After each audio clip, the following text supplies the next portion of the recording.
Bonsoir à tous, c'est les 19h, voici les titres d'autres journal.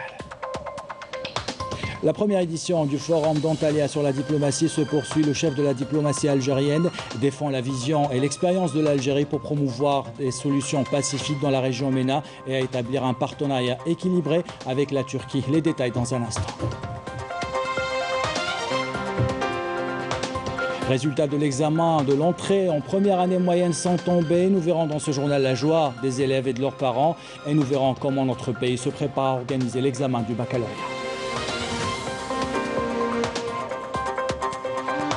La page histoire de ce journal nous conduit dans la région de Dahra Mostaganem. L'enfumade de la tribu de Ouled Riyah de 1845 a coûté la vie à des centaines d'innocents. Pour que nul n'oublie cette barbarie, la caravane Une ville et une histoire a organisé une visite historique et culturelle. Sihan Kenouch était sur place. Enfin, le grand format de ce journal, on essaye de vous expliquer les dangers de la lumière bleue sur nos yeux et les moyens de les protéger. Comment y voir clair? Réponse tout à l'heure. Voilà pour les titres. Bienvenue à tous. Tout d'abord, le ministre des Affaires étrangères, Sabri Bourgadoum, a pris part aujourd'hui à une séance débat sur la région MENA vers un agenda durable dans le cadre de la première édition du Forum d'Antalya sur la diplomatie. L'occasion pour le chef de la diplomatie algérienne de présenter l'expérience algérienne et ses initiatives qui visent la promotion de solutions pacifiques et politiques aux crises. Sabri Bourgadoum a insisté sur l'impératif de dépasser la méthode traditionnelle de gestion de conflits en œuvrant à la réunion des conditions propices pour les résoudre de manière définitive. Le chef de la diplomatie algérienne a participé à une deuxième séance débat sur la coopération économique entre l'Afrique et la Turquie, où il a appelé plutôt dans son intervention à établir un partenariat équilibré préservant les intérêts des deux parties. Sabri Bourgadoum a mis en avant les réformes économiques initiées par le président de la République en vue d'améliorer le climat d'investissement et d'encourager les investissements étrangers. Le ministre des Affaires étrangères a également tenu en marge de ses travaux des rencontres bilatérales avec des opérateurs économiques turcs, dont ceux activant en Algérie, ainsi qu'avec ses homologues issus de nombreux pays comme le Gabon, le Kenya, Madagascar, la Libye, le Cameroun, la Turquie, l'Azerbaïdjan, la Pologne et la Malaisie.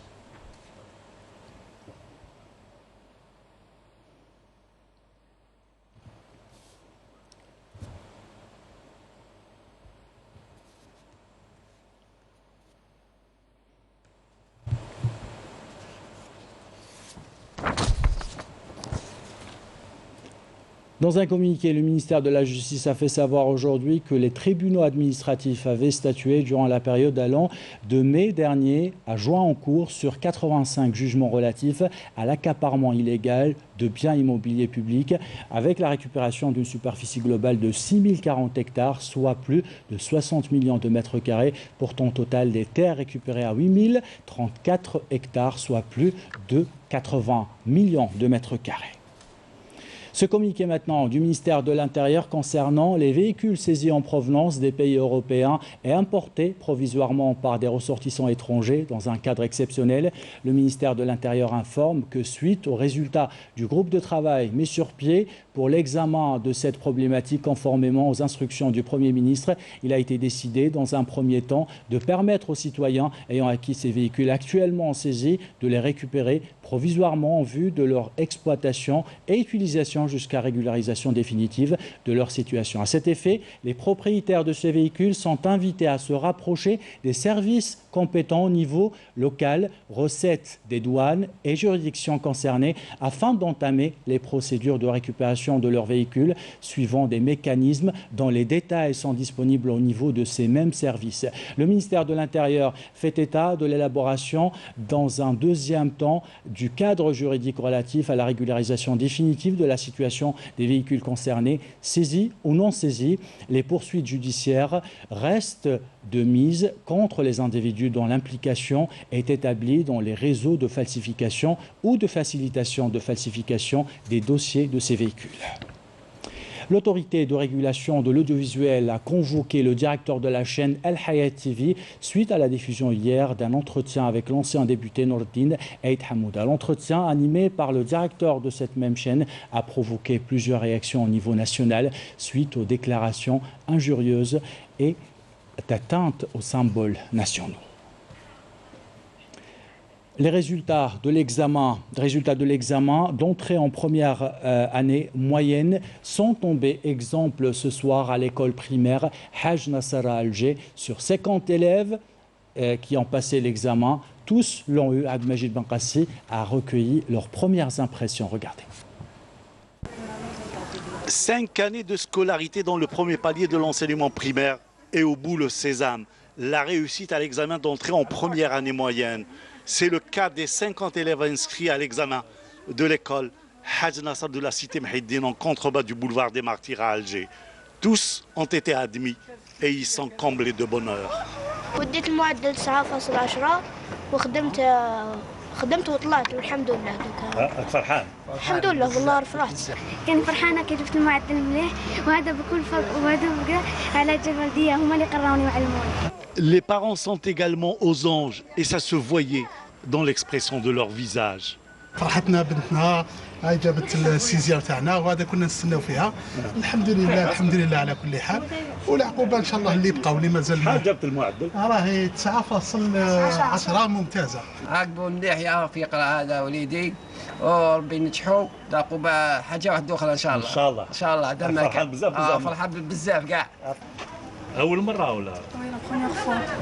واش quel est le résultat? 9,20. Très bien. واش هي شعورك؟ Quels sont tes sentiments? فرحة. فرحة بزاف. Une particularité dans cette école, 2 sœurs jumelles ont réussi à cette première épreuve de l'école. Leur maman était toute heureuse pour ce bonheur que lui ont procuré ces 2 filles. En attendant un autre sésame, celui du baccalauréat, que passera une autre de ses filles dès demain. الأولى 7.40 والثانية هاي اللي كسيرين 8.40 جيد جدا. Donc vous avez 2 filles qui ont eu leur examen. Donc vous êtes toutes contentes. Je suis très contente الحمد لله. مبروك كل شيء مبروك العقوبة à d'autres examens إن شاء الله. العقوبة إن شاء الله بكالوريا. إن شاء الله. وغدوة إن شاء الله عندي جوز الباك. جوز الباك. صبرينا رمضاني فرحت باللي جبت السيزيام ان شاء الله يجيبوا كاع السيزيام ان شاء الله اللي ما جابوش العام الجاي ان شاء الله يجيبوا. Une famille réellement comblée en attendant les résultats du bac dans quelques semaines. Et à la veille de l'examen du baccalauréat, ce communiqué du ministère de l'Éducation nationale qui rassure les élèves candidats que toutes les conditions sont réunies pour passer l'examen, cet examen décisif dans la sérénité et le sérieux. La tutelle a rappelé les élèves à faire preuve de vigilance et de sens de responsabilité, ne pas se laisser influencer par les publications des sujets et les corrigés fictifs relayés sur les réseaux sociaux, rappelant l'impératif de respecter les mesures en vigueur dans les centres d'examen. L'interdiction de ramener, porter ou utiliser tout moyen de communication, notamment les téléphones portables. Le ministère a rappelé que l'atteinte à la crédibilité des examens est punie par la loi en vertu du code pénal. Le ministère a assuré aux candidats au baccalauréat session 2021 que l'État accorde une importance majeure à cet examen officiel, notamment dans la conjoncture exceptionnelle que traverse le pays en raison de la pandémie de coronavirus. Le ministère de l'Éducation nationale a affirmé qu'il veille à réunir toutes les conditions matérielles et humaines nécessaires à la réussite du baccalauréat 2020-2021 en vue de consacrer l'égalité des chances entre les candidats. Et ce sont plus de 731 000 candidats qui se présenteront demain aux épreuves du baccalauréat dans les centres nationaux répartis à travers le territoire national. L'examen se déroule cette année, encore une fois, dans des conditions sanitaires exceptionnelles. Les détails avec Badia Amardi. Le coup de starter pour l'examen du baccalauréat sera donné demain. Plus de 731 000 candidats seront au rendez-vous, dont près de 460 000 scolarisés et plus de 272 000 candidats libres.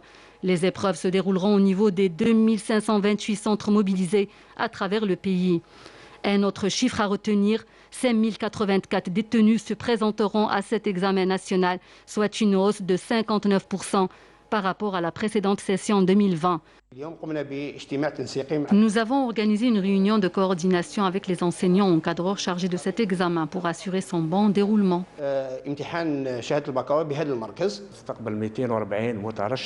240 candidats sont inscrits au niveau de notre centre. Toutes les conditions sont mises en place pour la réussite de l'examen. لجعل التلاميذ يدخلون في ظروف مهيئة. Notre mission au niveau de cet établissement est d'imprimer les listes des candidats pour mieux les affecter dans leur classe d'examen. Pour la deuxième année consécutive, ces épreuves se dérouleront dans des conditions sanitaires exceptionnelles dues à la Covid-19. Aussi, un protocole sanitaire strict est mis en place. À l'entrée, nous mesurons la température du candidat. Si elle est normale, il passe son examen. Au cas où elle est élevée, il sera isolé dans une salle réservée à cet effet. Nous avons tous les moyens, bavettes, gel. Des brigades de protection des mineurs seront également mobilisées à proximité des centres d'examen pour accompagner et sensibiliser les candidats dans cette conjoncture sanitaire exceptionnelle qui exige un respect strict du protocole sanitaire mis en place par les pouvoirs publics. À noter que la Direction générale de la Sûreté nationale a mobilisé près de 15 000 policiers pour la sécurisation des examens du baccalauréat. Dans l'actualité de ce samedi, 186 officiers de l'école supérieure de la gendarmerie nationale de Zeralda ont prêté serment aujourd'hui à la cour d'Alger. Ils sont en présence de plusieurs cadres de la gendarmerie nationale. Au même moment, au tribunal d'El Alma et celui de Sidi Bel Abbès, des officiers contractuels officiers de la police judiciaire ont prêté serment. Il s'agit de la promotion 61.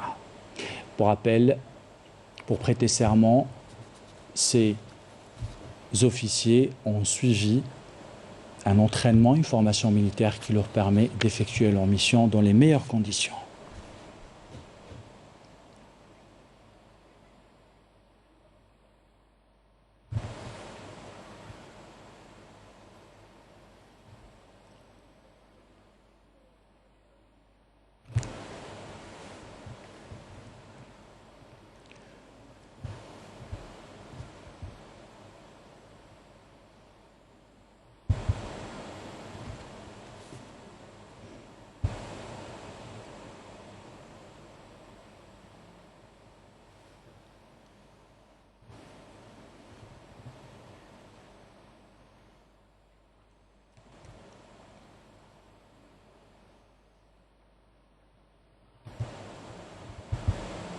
Ce communiqué maintenant du ministère de la Justice, le juge d'instruction Paul Pénal, spécialisé dans la lutte contre le crime financier et économique, près le tribunal de Sidi Mohamed a ordonné le placement en détention provisoire de l'ancien ministre des Relations avec le Parlement, Tahar Khawa, suite à des poursuites pour une affaire d'abus de pouvoir aux fins d'obtention d'avantages dont les victimes sont des commerçants. Destination Koléa qui a accueilli aujourd'hui Tipaza Startup Day, un événement organisé par l'incubateur Blue Green Business. Une centaine d'étudiants, de jeunes, ont pu présenter leurs projets. Objectif, chercher des financements potentiels. Couverture signée Raouf Hamouch. Une centaine de jeunes porteurs de projets se sont donné rendez-vous à Tipaza Startup Day. L'objectif de cette rencontre, présenter des projets innovants qui touchent à plusieurs secteurs de services, trouver une opportunité pour promouvoir un projet en herbe et chercher des financements. Alors Zidni, c'est une plateforme de test et d'évaluation en ligne pour des usages académiques et professionnels, pour le test et l'évaluation des connaissances et des compétences à l'adresse des étudiants, des apprenants professionnels, mais aussi des écoles, des centres de formation et des entreprises. En ce moment, on avait commencé avec Zidni Bac. Zidni Bac, c'était un simulateur de bac en ligne, une édition de 2020 et une édition qui a été refaite en 2021, ce qui nous a permis d'accompagner près de 61 000 candidats de l'année passée à cette année-là pour bien préparer leur niveau de préparation au bac. Je suis le fondateur de Fasti, c'est une application pour proposer le service de livraison aux commerçants, donc pour les fast-food et produits alimentaires.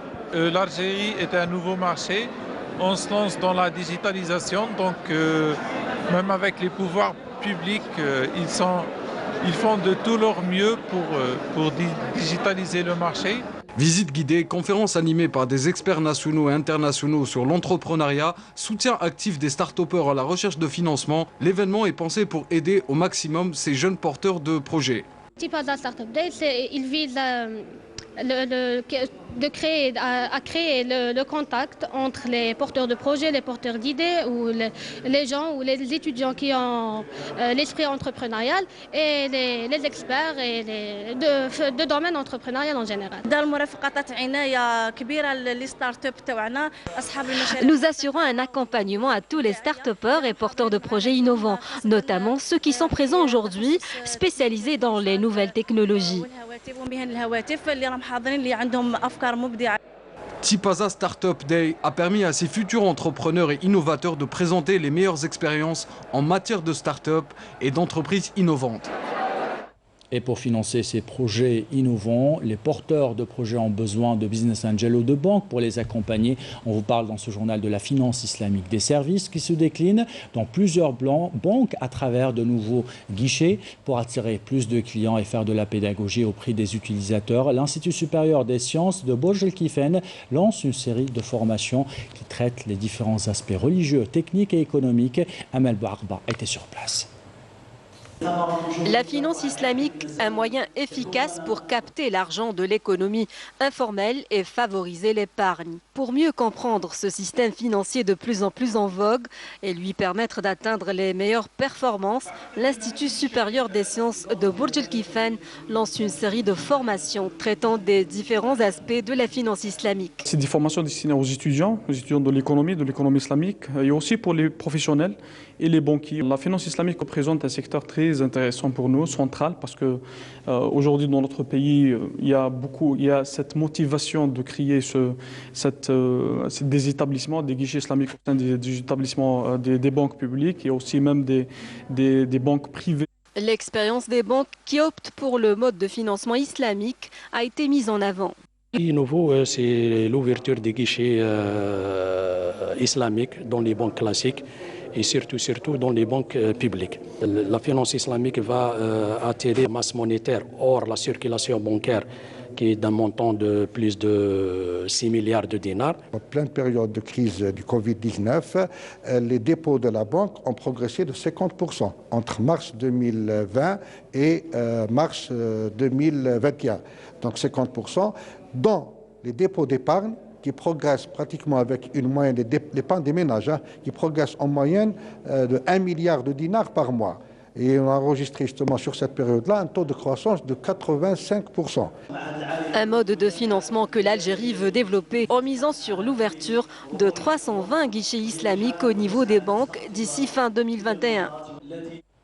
Dans le volet consacré à l'histoire, cette commémoration de l'assassinat d'Ahmed Zahana, 65e anniversaire donc de cet assassinat, le ministre des Moudjahidines et des ayants droit, Taïb Zetouni, a mis l'accent sur l'attachement de son secteur à inculquer les valeurs du 1er novembre pour les nouvelles générations. La cérémonie s'est déroulée au musée El Moujahid. Et toujours à propos d'histoire, voici une page sombre du crime du colonisateur français dans notre pays. On vous parle souvent des crimes commis pendant la guerre de libération nationale, mais cette barbarie a commencé bien avant, depuis l'invasion française. Le 18 juin 1845, le général Pélissier a reçu l'ordre du général Bugeaud de brûler vif toute la tribu de Ouled Riyah pour que nul n'oublie cette barbarie. La caravane, une ville et une histoire, a organisé une visite historique et culturelle pour visiter les traces des enfumades de la Dahra dans la wilaya de Mostaganem. Reportage signé Siham Kenouch. 3 grandes et valeureuses tribus décimées entre 1844 et 1845 par 3 colonels français, Saint-Arnaud, Cavaignac et Pélissier. Leur méthode horrible et cruelle, les enfumades.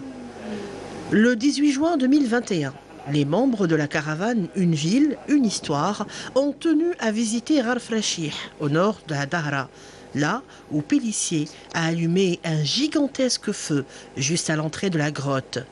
À l'intérieur, la tribu des Ouled Riyah, des familles entières. Le feu brûla durant 3 jours. Les historiens nous parlent de 1200 personnes mortes, brûlées et asphyxiées. طبعا هذو اهالي المنطقه هما العمليه هذه تمت. C'était une manière de se venger des tribus de la région qui se sont soulevées contre le colonisateur français et ont combattu le colonisateur en se ralliant au Cheikh Boumazar. L'armée française a déployé ses unités contre une population sans défense. Leur sort était de mourir asphyxiés. بصفة عامة ساندوا هذا المقاومة فانتقاما منهم قام الجيش الفرنسي بإرسال وحدات كبيرة للمنطقة من أجل إخماد هذه الثورة. On s'approche de la grotte, on remarque sa pierre calcaire et on imagine le bruit de l'éclatement de ces roches sous la fournaise. La grotte est imposante. Elle a été à moitié condamnée par l'armée du colonisateur, une manière de cacher son crime. J'ai encore la chair de poule parce que je viens de sortir et de voir encore ces traces qui sont toujours présentes, pleines de cendres, des roches calcinées suite au feu qui a démarré un 18 et qui est resté encore le 19, le 20 et le 21 juin. Une visite qui ne laisse personne insensible. Tant d'émotions y règnent. À côté de la grotte, une petite pièce où quelques objets des Ouliadriyah sont exposés. Des objets, mais aussi des ossements d'animaux. Des figues calcinées. C'était le dernier repas des Ouliadriyah. C'est un lieu non seulement historique, mais c'est un lieu qui est empreint de beaucoup d'émotions, où il y a de l'émotion, où il y a aussi de la colère. Parce que quand on s'imagine ces centaines de personnes qui étaient asphyxiées dans ces grottes, on ne peut pas, c'est-à-dire qu'on ne peut pas rester silencieux. On est venu franchement avec beaucoup d'émotion commémorer justement ce crime et que je peux qualifier, qu'on peut qualifier d'ailleurs d'Holocauste. C'est ce qu'a fait la France en fin de compte, la France des droits de l'homme. C'était le 18 juin 1845, lorsque le colonel Pélissier a reçu une lettre du général Bugeaud, dans laquelle on peut lire « Si ces gredins se retirent dans leurs cavernes, imités Cavaignac, fumez-les à outrance, comme des renards ». L'histoire aura montré que les Algériens se sont battus comme des lions. Dans le grand format de ce week-end, on s'intéresse aux effets de la lumière bleue sur nos yeux. Une lumière qui provient des différents écrans que nous utilisons tous les jours, smartphones, tablettes, ordinateurs. Pour y voir clair, Salim Skandar est allé interviewer un ophtalmologue pour savoir l'impact de cette lumière sur notre rétine et un opticien pour savoir quelles solutions existent pour protéger nos yeux. Reportage. S'exposer aux écrans durant de longues heures serait très dangereux pour notre santé. La cause, c'est la lumière bleue diffusée directement sur nos yeux. Mais c'est quoi une lumière bleue? Avec l'avènement des smartphones, des nouvelles technologies comme les écrans plats des téléviseurs, les laptops et un peu leur démocratisation, et il y a le problème de la lumière bleue qui maintenant est un réel danger, un réel problème pour la population en général et pour les utilisateurs particulièrement. La lumière bleue, elle est nocive pour la rétine. Donc la rétine qui est un peu l'organe de la vision, les cellules deviennent un peu fragiles et même on peut avoir des problèmes de cataracte, c'est-à-dire le cristallin qui devient blanc. On peut avoir des dégâts, même des dégâts concernant la dégénérescence maculaire liée à l'âge, c'est-à-dire que là, le point le plus important, le plus sensible de la rétine, qui est la macula, peut être touché et à ce moment-là, c'est des dégâts qui sont un peu sérieux.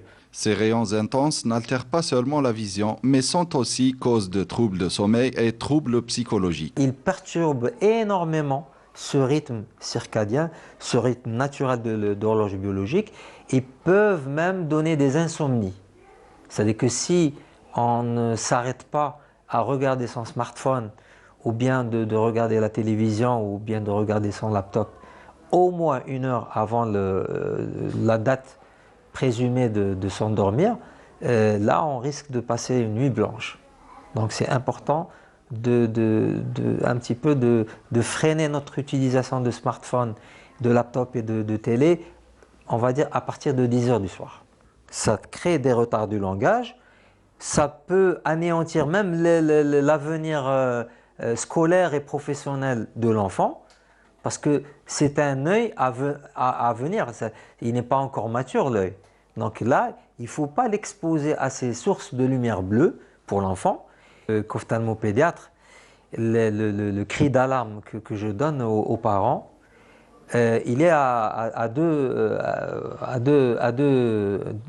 deux indications. La première chose, c'est que la recrudescence des autismes,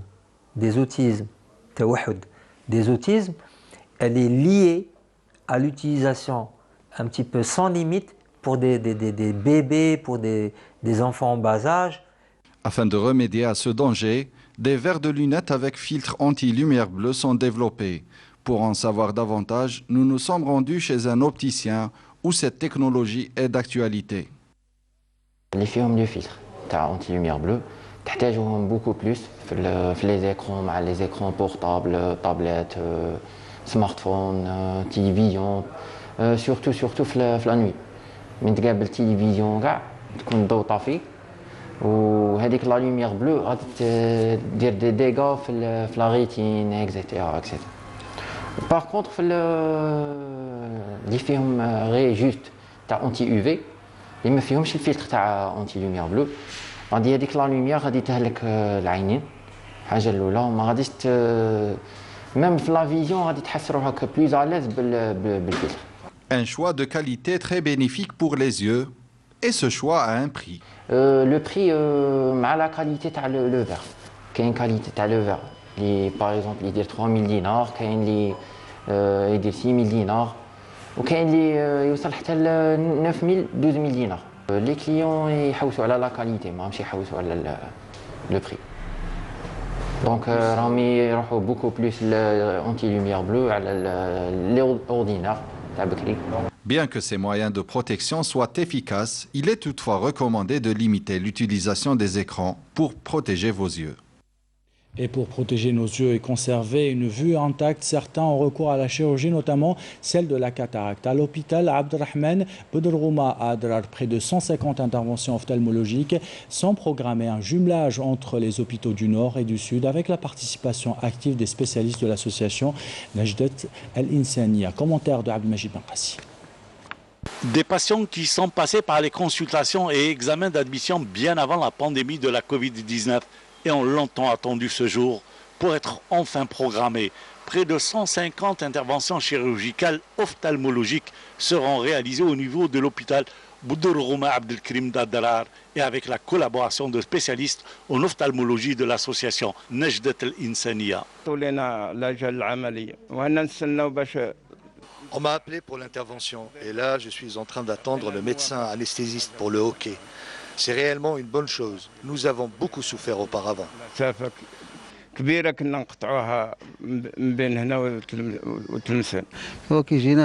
Nous avons les spécialistes qu'il faut. C'est vraiment une bonne initiative. Tout le monde est content.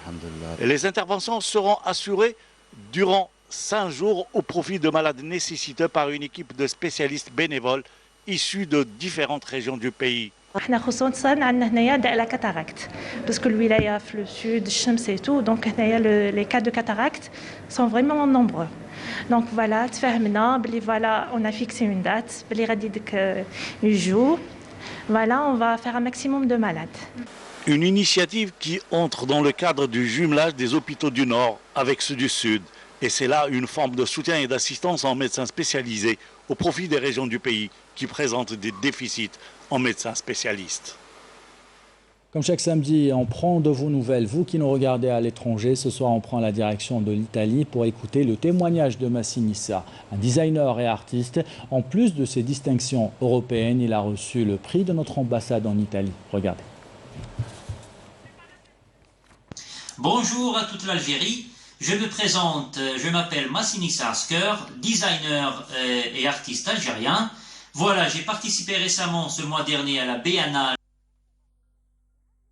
Et on s'excuse pour ce petit souci, on reviendra dans nos prochaines éditions pour écouter le témoignage de Massinissa. On termine ce journal avec du football. La GS Kabylie poursuit ses préparatifs en prévision de la demi-finale aller de la Coupe de la CAF.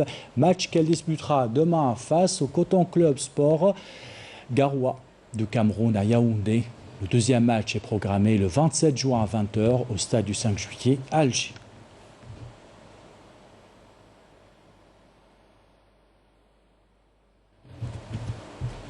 Et ainsi va l'actualité. C'est la fin de ce journal. L'équipe de la rédaction qui l'a préparé, l'équipe technique qui l'a réalisé. Bon, merci de l'avoir suivi. Merci pour votre fidélité. Belle soirée.